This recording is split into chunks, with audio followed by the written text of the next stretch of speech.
ఆయన కనిపిస్తే బాగుండును, ఆయన మా దగ్గరికి వచ్చి మాట్లాడితే బాగుండును అని మనం అనుకుంటుంటాం.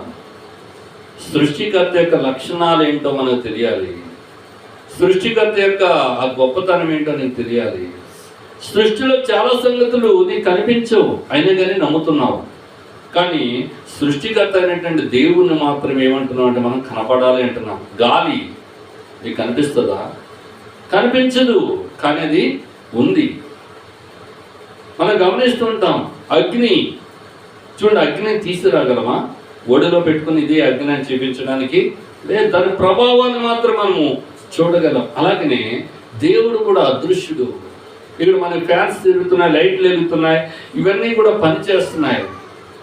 అయితే వీటిలో ఒక శక్తి ప్రవహిస్తూ ఉంటుంది. ఆ శక్తి పేరే విద్యుత్ శక్తి. ఏ శక్తి అంటే అది విద్యుత్ శక్తి. కనిపిస్తుందా?